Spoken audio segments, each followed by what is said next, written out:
Welcome back. Today we are standing on the edge of an idea that is, well, it's deceptively simple. Hmm. It's one of those concepts that you might hear and sort of nod along to, thinking, sure, that sounds nice. But if you actually stop and look at the mechanics of it, it's terrifying. It is. And I would argue that the terror is a good thing. How so? The terrifying part is usually the signal that we've hit on something true, something with real weight. We're looking at a concept today called the master weaver. It's a great image. It's this beautiful, slightly archaic image, but the implication is heavy. The idea is that human character, who you are, down to your bones, your bank account, your relationships, is not a matter of chance. About luck. Not at all. Yeah. It's not about rolling the dice at birth. It's a garment woven by the individual. You are the weaver. And the loom you're using is your mind every single day. Right. And the source material we're pulling from today forces us to look at that loom. It operates on this premise that nature is an honest mirror. I really want to start there because it's such a strong visual. It is. If you have a garden in your backyard and you just leave it alone, you don't plant anything, you don't water it, you don't touch it for 6 months, it doesn't stay empty, does it? Never. Nature abhors a vacuum. It fills with weeds, it fills with nettles, it becomes a chaotic mess. Yeah. And the argument we're unpacking today is that the human mind follows that exact same biological law. Exactly the same law. It's never neutral. Never. It's either being actively cultivated or it's being overrun. That's the fundamental law of the mental harvest. Neglect is not a passive act. It's an active invitation to chaos. If you're not planting corn, you're planting weeds by default. Wow, that really sets the stakes. Yeah. We're not just talking about positive thinking here. We're talking about cognitive survival. We are. Before we go any further into the garden, I need to say this. Go for it. If this episode helps you, please hit like and subscribe for the next one. It really does help us keep these conversations going. So let's introduce the guide for today's journey. We are synthesizing the entire book, As a Man Thinketh, by James Allen. Now, for context, this was published back in 1903. Which feels like ancient history. It does. It's Victorian. But when you read it, the content feels shockingly modern. Oh, completely. It's almost like he wrote it for the era of social media and dopamine addiction, even though he was writing by candlelight. Well, that's because the technology changes, but the hardware of the human brain has not changed in 50,000 years. And context is important here. It is. This is the final installment of our series on this book. Our mission today is to take everything we've discussed, all the philosophy, the metaphysics, the Victorian language, and synthesize it into a practical, modern operating system for life. Okay, I want to do a tone check right up front, though. Good idea. Because when people hear thoughts create reality, or they see the title As a Man Thinketh, they sometimes go to this magical, wishful thinking place. The seek? Exactly. Like if I sit on my couch and visualize a sports car hard enough, a sports car will drop into my driveway. And James Allen would be the first to tell you that's absolute nonsense. Really? Yeah. Because a lot of people group him into that new age category. They do, but it's a misreading. A huge one. This is not about magic. It's about the architecture of agency. The architecture of agency. It's about the mechanics of cause and effect. Think of it as physics, not fantasy. If you drop a ball, it falls. If you drop a specific type of thought into your mind, a specific result falls out. It's mechanical. I like that phrasing a lot. So let's hit the core thesis before we tear it apart. If we had to boil this entire book, all the Victorian prose down to one plain English sentence, what is it? Okay, one sentence. It's this. You are the maker of yourself because your character and your circumstances are the direct result of the thoughts you choose to harbor. That goes back to that proverb, right? Yeah. The title of the book, Proverbs chapter 23, verse 7. As a man thinketh in his heart, so is he. As he thinketh in his heart. That's a key distinction we need to make early on, isn't it? We're not talking about a fleeting thought like, oh, I'd like a sandwich. No, not at all. A fleeting thought is just a ripple on the surface.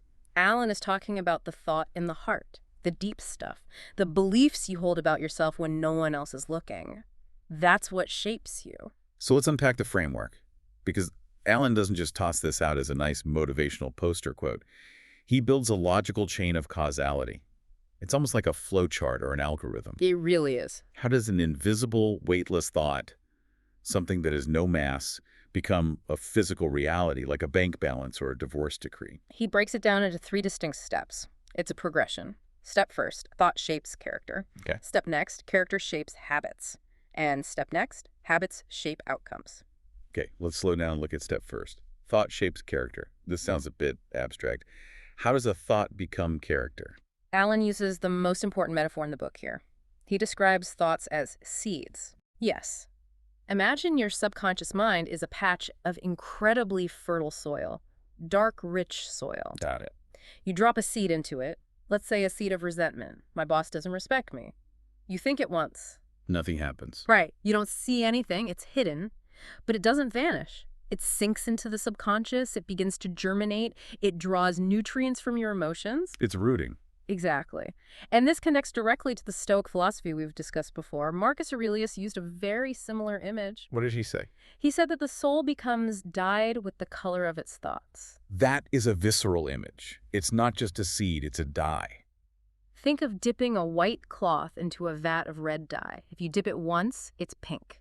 If you keep dipping it, repeating that angry thought, that fearful thought, the fiber itself changes color. So if you're constantly thinking angry, bitter thoughts, your soul eventually turns red. Or if you're constantly thinking fearful thoughts, I'm not good enough, I'm going to fail, it turns gray, you can't hide it. The dye sets in. That is what we call character. It's the accumulation of all those thousands of mental dips. Okay, so that's step one. Thoughts become character. We move to step next. Character shapes habits.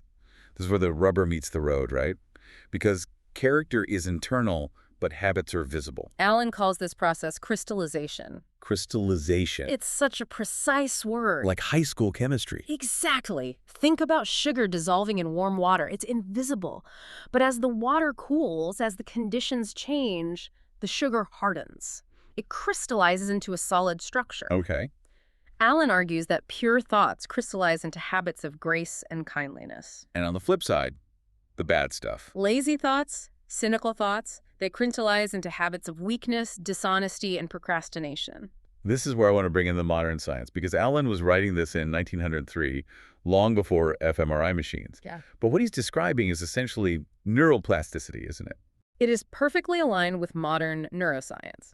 We have this concept now of the habit loop, but more specifically, look at Hebb's law. Neurons that fire together wire together. Precisely. That is the biological equivalent of crystallization. When you repeat a thought, I'm anxious about this meeting, you are physically thickening the neural pathway associated with that anxiety. You are. You're paving a road for it. You're wrapping myelin sheaths around that nerve fiber to make the signal travel faster next time. You're building a highway for your anxiety. You're literally engaging in physical construction within the brain. Yes. So when Alan says thoughts crystallize into habits, he's not being poetic. He's describing a biological process. You make it easier for your brain to go down that road next time. So the thought becomes the habit. And then we get to step next, which I think is the most controversial part of the book. I agree. Habits shape outcomes. This is where Alan uses the phrase, the outer garment of circumstance. And you're right, this is the part that usually upsets people. Well, yeah, because it challenges the idea of victimhood. It sounds like he's saying everything that happens to you is your fault. If I get hit by a bus, is that my thought seeds? And that's the nuance we have to catch. He is not talking about random accidents or gravity. Okay. He's talking about the circumstances of your life over time. He argues that we don't attract what we want, we attract what we are. Oof. Let's say that again. We do not attract what we want, we attract what we are. That is heavy. It means that your circumstances, your financial situation, the quality of your relationships, your health to a large degree, are not random accidents. They are the harvest of the seeds you planted in your character. So if I'm constantly broke, Alan would say, it's not just because the economy is bad. It's because I've cultivated a character of What? impulsiveness, lack of discipline. Or perhaps a character of scarcity. If you believe money is evil, or that you don't deserve it, you will subconsciously sabotage opportunities to get it. You'll miss the email, you'll bomb the interview, you will spend the money as soon as it comes in. So the circumstance, it just reveals the internal state. It reveals it. So the key takeaway here, and I want to make sure the listeners get this, is that circumstance does not make the man. No. Circumstance reveals him to himself. That is a massive paradigm shift. Yeah. Because my default, and I think everyone's default, is to look at my bank account or a messy relationship and say, why is the universe doing this to me? I want to blame the external. But of course. Blame is a painkiller. It makes you feel better in the moment, but it doesn't cure the disease. Right. Alan is asking you to look at the mess and say, what does this reveal about me? What seed did I plant 3 years ago that grew into this nettle? It's a mirror. And mirrors can be unflattering, but they are always honest. Okay, so that's the framework. Thought to character, character to habits, habits to circumstances. It's a closed loop. It is. Now, I want to pivot. We've covered the mechanism. I want to walk through the major themes of the book, but let's do this as a narrative. Yeah. I want to see how these themes stack up in a real life. Let's flow through them. We start with thought and character, which we've touched on. The big idea here is that the mind is the master power. It is the loom. Whether we weave in ignorance and pain or we weave in enlightenment and happiness, we are always weaving. Always. There's no off switch for the mind. You're building your character with every passing minute. And that weaving affects everything, including the body. This is one of the most surprising parts of the book for me, the effects of thought on the physical body. Because again, 1903, they were still using leeches in some places. But he's talking about psychosomatic health. He is. And it shouldn't be surprising, really. We know now about the mind-body connection. We know about cortisol. We know that if you're constantly stressed, your immune system shuts down. Right. Alan was writing this intuitively. He says anxiety quickly demoralizes the whole body. He talks about gladness being a healing medicine. Yes, and he uses that great metaphor. A sour face does not come by chance. It comes from sour thoughts. I think we all know someone like that. The person whose face has just settled into a permanent scowl. Yeah. Even when they're sleeping, they look angry. That is the crystallization of years of cynical thinking. It's etched into the wrinkles. Alan says, there are faces which are lined and marred by strong passion, others by mental vacuity, others are drawn by anxiety. So he's reading the history of the mind on the map of the face. Exactly. So moving from the body to the trajectory of life, we have thought and purpose. This is a big chapter. This is about the danger of drifting. Yeah. Alan describes aimlessness as a vice. A vice. That seems harsh. Usually we think of vices as gambling, drinking, or stealing. Yeah. Aimlessness just feels lazy. Or maybe you're just confused. I get that. Why does he label it a vice? Because of the consequences. Think about a ship in the middle of the ocean. If the captain just lets go of the wheel and lets the ship drift, what happens? It goes with the current. And eventually... It crashes on the rocks. Exactly. A ship without a rudder doesn't just sit still safely. It drifts into disaster. Alan argues that drifting leads to catastrophe just as surely as deliberate sin does. Wow. In fact, he says, thought allied fearlessly to purpose becomes creative force. Without purpose, you just have entropy. So what's the solution? If I feel like I'm drifting, what do I do? You need a centralizing point. You need to connect your thought to a legitimate purpose. It prevents mental entropy. It gives your mind a track to run on. It focuses the energy. It makes the mind a tool rather than a chaotic noise machine. And when you have that purpose, you get to thought and achievement. This is the success chapter. This is where he dispels the myth of luck. And this is important for the listeners who feel like they just can't catch a break. He says success is not a lottery. It's the result of sacrifice and sustained focus. You have that quote about the honest man. Men do not attract that which they want, but that which they are. But regarding achievement, he says, he who would accomplish little needs sacrifice little. He who would achieve much must sacrifice much. The law is absolute. Weakness and strength are internal property, not external. You can't buy strength. You have to build it rep by rep, thought by thought. But you have to have a vision for that strength. Yeah. Right?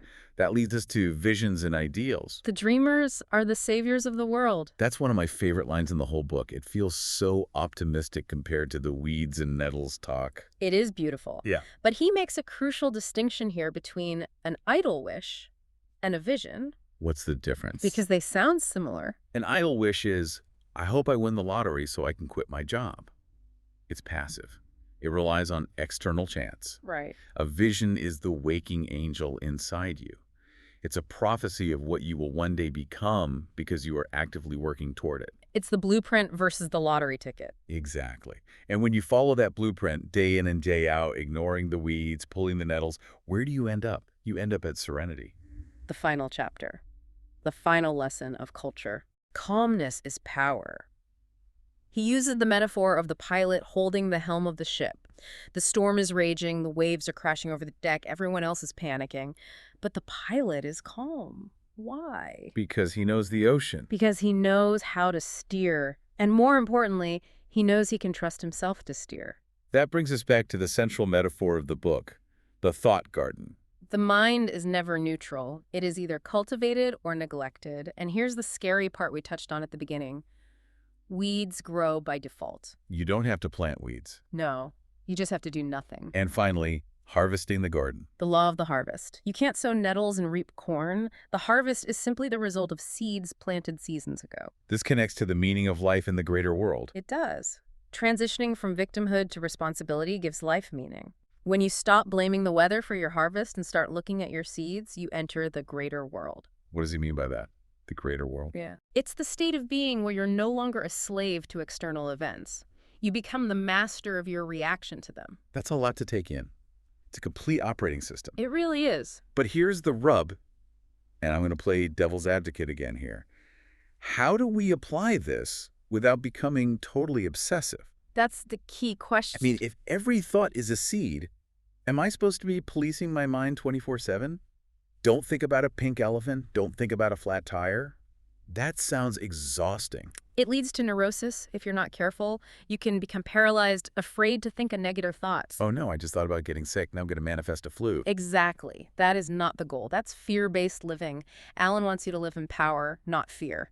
So what's the modern approach? How do we use this without going crazy? The balance is in awareness, not perfection. Okay. You don't try to be perfect. You try to be aware. Metacognition. Thinking about your thinking. You become the observer of the garden.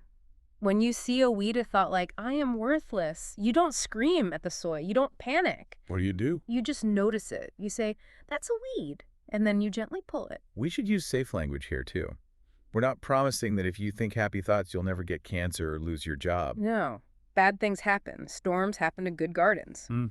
But this practice can help regulate emotions. It may support better decision-making. It puts the odds in your favor. Okay. It ensures that when the storm comes, your roots are deep enough to hold. Okay, let's get practical.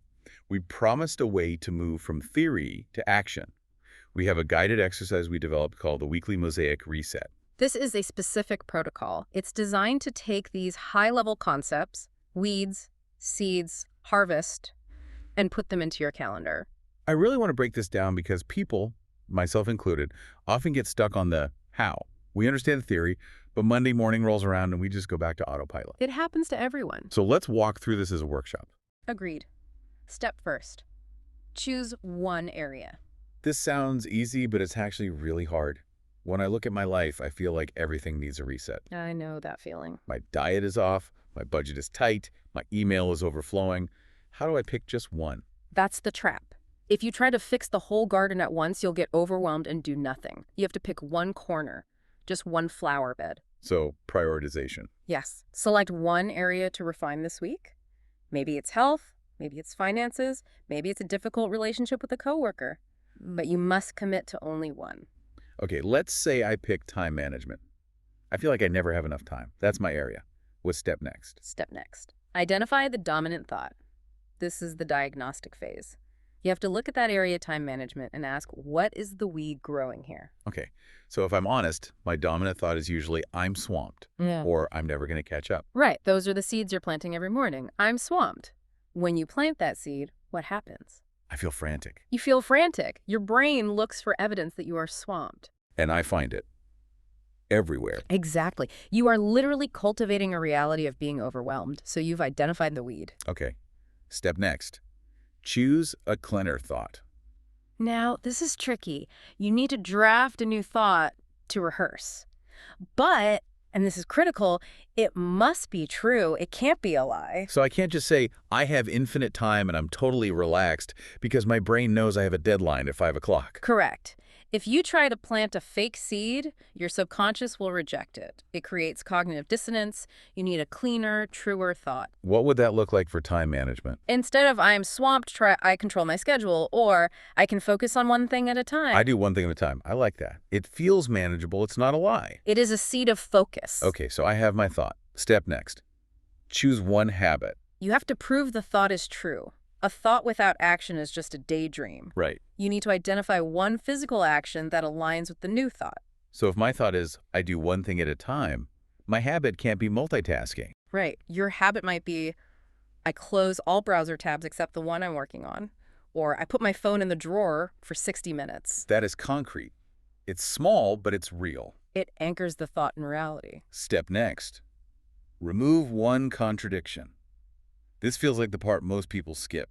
It is. We love adding new habits, but we hate subtracting old comforts. But you can't grow corn if you're still watering the nettles. Good point. You have to identify what you are doing that fights the new habit. So for my time management example, if I'm trying to do one thing at a time, what is the contradiction? Probably your notifications. If you have Slack pinging you every 30 seconds, that is a direct contradiction to your new thought. So the removal is turning off notifications. Or checking email only 3 times a day instead of 30. You have to stop doing the thing that makes the weed grow. Pruning the dead wood. Okay. Step next. Service or contribution? This is pure James Allen. He believed that true power is always shared. If you only improve yourself for yourself, it's a bit hollow. You need to turn the thought outward. How do I turn time management into service? Well, if you're not frantic, how does that help the people around you? I'm probably a nicer person to be around. There you go. I'm more present for my family. Exactly. So your contribution is, I will be fully present at dinner because I finished my work. You connect your self-improvement to the benefit of others. That gives it a higher purpose. It's not just about productivity, it's about kindness. Precisely. And finally, the harvest review. You can't just set this and forget it. You have to decide right now when you will review the results. Like a scientific experiment, I need to check the data. Yes. Sunday night, Friday afternoon, put it in the calendar, harvest review. Yeah. Sit down and ask, did the new thought work? Did the habit stick? How do I feel? You have to inspect the garden. If you don't review, you will drift. And remember, drifting is a vice. That is a solid, actionable plan. But even with a plan, people mess up. I mess up. So let's talk about common mistakes and fixes. We've identified 5 big ones. Let's go through them. Mistake 1. Thinking thoughts are kept secret. This is the illusion of privacy. I can sit here and resent my neighbor, and as long as I smile, he'll never know. Wrong. So wrong. The fix.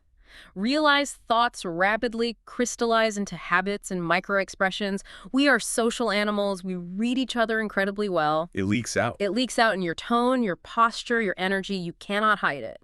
So the fix is to realize you're broadcasting your thoughts, whether you want to or not. Okay, so live as if your thoughts were visible on your forehead. That's a great way to think about it. Mistake 2. Trying to change circumstances without changing the self. This is the classic error. This is the person who changes jobs every 6 months because the boss is always a jerk, but they never realize they are the common denominator. It's like trying to fix the reflection in a mirror without changing your face. Perfect analogy. You can scrub the mirror, you can buy a new mirror, but the reflection will not smile until you do. So the fix. Fix the source first, change the self, and the circumstance will shift. It might take time, but it will shift. Mistake 3. Drifting or aimlessness. Just floating through the week, letting the emails dictate your day. What's the fix? Establish a purpose, even a small one. Purpose acts as the guardrail against fear. If you wake up with a centralizing point, say, today is about finishing this project, the distractions have less power over you. Mistake 4. Impatience with the harvest. I thought positive thoughts all day yesterday. Why am I not rich today? I feel attacked. We are an instant gratification culture. We are, but nature does not work that way. The fix is to understand the season. The gap between sowing and reaping is not failure, it is gestation. Gestation. Things need time to grow. You don't dig up the seed every 10 minutes to see if it is rooting. If you do that, you kill it. You have to trust the process. Mistake 5. Toxic repression or ignoring reality. This is the good vibes only trap. This is dangerous. It's pretending the weeds are not there. I'm not angry. I'm love and light while you're actually seething inside. That's just lying to yourself. It is. And it leads to explosion. The fix. Don't pretend weeds aren't there. Acknowledge them. Say, that is a nettle. That is anger. Validate it. And then pull it. So serenity isn't blindness. It's calm sight. Precisely. Serenity is looking at reality. The good, the bad, and the ugly, and keeping your hands steady on the home. That is such a healthy distinction. Okay, we are coming into the home stretch. I want to pull this all together. We've covered a lot of ground, from the biology of neural pathways to the philosophy of the garden. Let's do a final recap. Let's do it. We're going to hit the 7 big takeaways from this entire book. I want these to land. Okay, first one. Your mind is a garden. Neglect brings weeds. Cultivation brings fruit. Next. You are the sum of your thoughts. Character is a built structure, not an accident. Circumstances reveal you. They do not define you. They are the mirror. Right. And purpose is the anchor. Without it, you drift into worry and eventually onto the rocks. Visions are prophecies. Cherish your ideals as the blueprint of your future. Serenity is the crown of character. It's the result of self-control, not luck. And the final one, to bring it all home. You are the master weaver. Weave in enlightenment and you will live in happiness. Wow. When you stack them up like that, you really see the power of this philosophy. It puts the ball completely in your court. It does. It removes all excuses. And that can be heavy, but it's ultimately the only thing that can make you free. If you built the cage, you can dismantle it. So we have a closing challenge for you. We want you to take this out of the podcast app and into your life. We call it 1 week of alignment. Here is the challenge. For the next 7 days, treat your mind like a gated community. A gated community, I like that. Security at the front gate. Exactly. Guard the entrance. Ask of every thought that tries to get in, is this a seed I want to harvest? If the answer is no, you don't let it in. Turn it away at the gate. Say, you don't live here, and replace it with the seed you actually want to grow. That is going to be a fascinating week. I have a feeling I'm going to realize just how many uninvited guests I've been letting crash on my couch. We all will. But that awareness is the first step to reclaiming the house. And before we go, I want to give a little tease. We're done with the garden for now. The next series is going to explore a different kind of ancient strength. A different landscape. We're moving from the garden of the mind to the battlefield of the emperor. We might be spending some time with a certain Roman ruler who knew a thing or two about Stoicism. I cannot wait for that. It's going to be epic. It will be. Thanks for being here. If you want the full series, check the playlist and please like and subscribe so you don't miss the next episode.